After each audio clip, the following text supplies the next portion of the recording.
Bonjour à tous et bienvenue dans ce nouveau tutoriel Nalios. Aujourd'hui ensemble nous allons parler des rubriques et des groupes d'utilisateurs. En réalité, j'ai été confronté à la demande d'un client qui souhaitait que ses utilisateurs ne puissent avoir accès qu'à certaines applications. Et que du coup, en réalité, ce n'était pas tant pour les empêcher de faire certaines actions, mais plutôt pour leur faciliter la tâche. Ils voulaient que seulement certaines applications soient visibles de la part de ses collaborateurs.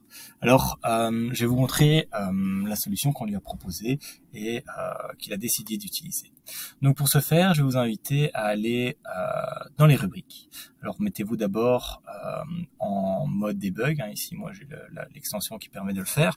Et vous allez aller chercher les rubriques. Donc sinon, vous pouvez aller dans vos paramètres techniques, interface utilisateur et sélectionner les rubriques. Là, vous voyez les rubriques finalement. Qu'est-ce que c'est? C'est l'ensemble des différentes applications auxquelles vous pouvez avoir accès sur Odoo. Par exemple, si on prend au hasard la rubrique achat, voilà. Ici, vous voyez, vous avez plusieurs éléments. Nous, ce qui nous intéresse, c'est chaque fois la rubrique avec le nom seul qui fait référence à l'application. Vous cliquez dessus et là, vous voyez les différents groupes qui la visibilité de la rubrique. Et ce qui va nous intéresser, évidemment, c'est cette même visibilité. Donc, ce que je vais faire, c'est que je vais dupliquer mon écran et on va aller jouer avec les groupes, justement. Donc, je vais aller dans les groupes. Voilà. Hop. Alors, je vais aller dans les groupes.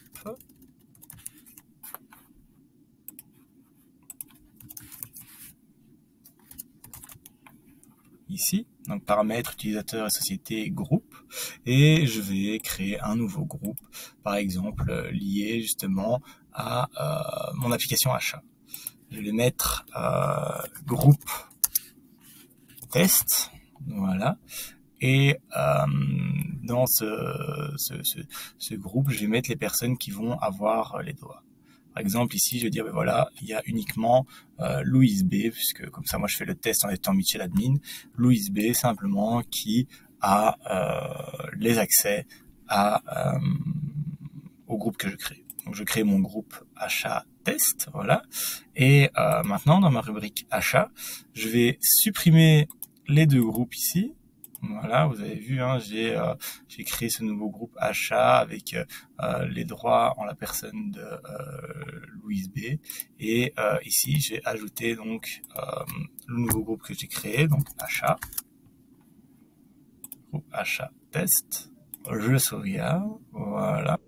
Et maintenant, ici, je retourne sur ma page et donc je vais aller, je vais mettre à jour ma page. Et vous allez voir que je ne vais plus avoir les achats qui vont apparaître ici. Et voilà. Comme vous avez vu, comme je ne fais pas partie du groupe que j'ai créé qui a l'accès à la rubrique achat, et bien désormais, je ne vois plus les achats. Ça ne m'empêche pas de continuer à faire des ventes, ça ne m'empêche pas non plus d'aller dans d'autres applications, évidemment. Mais en ce qui concerne le groupe achat, je n'en fais pas partie et donc je ne peux pas voir cette application.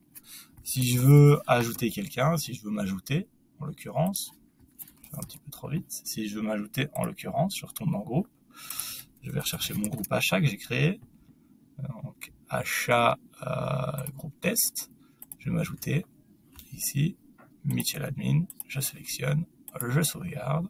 Voilà, je vais mettre à jour, vous allez voir, je vais avoir une application achat qui va apparaître en plus. Voilà, vous avez vu, j'ai une application en plus et les achats qui sont de retour. Voilà, donc ça c'est un petit truc si jamais vous souhaitez faire apparaître ou faire disparaître entre guillemets une application, une icône pour certains utilisateurs. J'espère que cette vidéo vous sera utile et je vous souhaite une bonne journée. Je vous dis à bientôt.